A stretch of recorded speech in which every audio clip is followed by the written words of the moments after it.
In the quiet suburbs of Denver, Colorado, lived a man named Michael Adams, a 36-year-old software engineer who lived with his wife Emily. Their marriage had been steady for 7 years, built on respect and comfort, but like many long-term relationships, it had fallen into a quiet rhythm. Michael still loved Emily deeply, but lately he had felt the spark fading between them as work stress, household responsibilities, and the exhaustion of everyday life left them both too tired to notice each other the way they once did. One summer evening, Emily's younger sister Charlotte came to stay with them for a few weeks after moving to Denver for a new teaching job. Charlotte was 29, warm, full of energy, and someone who could make any room feel brighter with her presence. Michael had always liked her, not in a complicated way, but because she brought laughter and life into their home. That particular evening, Emily had gone to bed early after a long day, leaving Michael in the kitchen finishing the dishes. Charlotte came in quietly, wearing a simple sweatshirt and jeans, holding a mug of tea. She smiled and said, "You're always the one stuck cleaning up." Michael laughed, replying, "Old habits. Emily does the cooking, I do the dishes." They talked for a while, light-hearted conversation that turned into something more meaningful. Charlotte asked Michael if he was happy, not just in marriage but in life. Her question lingered in his mind, because it wasn't something people often asked him directly. He hesitated, then admitted he sometimes felt like he was just going through the motions, forgetting to live in the present.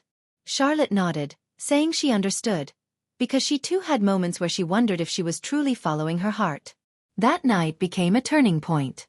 Over the next few weeks, Michael and Charlotte found themselves talking more often in small stolen moments, not in secrecy, but in simple connection. Over morning coffee, while gardening in the backyard, or during walks around the neighborhood. Their conversations were about dreams, regrets, and the little things that made life beautiful. Michael began to realize he had been living too safely, too carefully, and that he needed to start appreciating what he had, especially with Emily.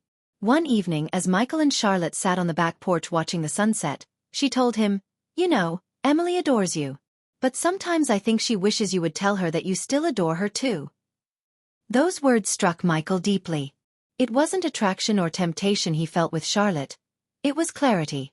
She reminded him of the man he used to be, the man who chased after Emily with flowers, laughter, and promises of adventure.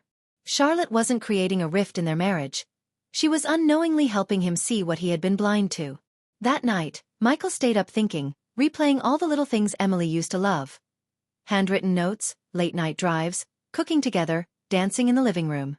He realized how much he had let those small gestures fade away. The next morning, instead of heading straight to his laptop, Michael made Emily breakfast in bed with a handwritten note that said, "For everything I've forgotten to say, I still love you." Emily's surprised smile brought tears to his eyes. Over the next days, Michael slowly reignited their connection. He asked Emily out on a date, something they hadn't done in months. They went to their old favorite restaurant in downtown Denver, walked hand in hand along the city streets, and for the first time in a long while, they laughed until their cheeks hurt. Charlotte noticed the change too.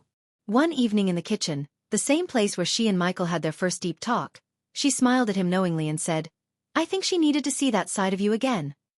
Michael smiled back, realizing that her presence in their lives hadn't been a complication but a gift. By the time Charlotte moved into her own apartment, the household felt different. Lighter, warmer, more alive. Michael and Emily's marriage wasn't perfect, but it was renewed with energy and love. Charlotte remained close to them, not just as family but as a friend who had unknowingly reminded them both of the importance of cherishing love before it slips quietly into routine.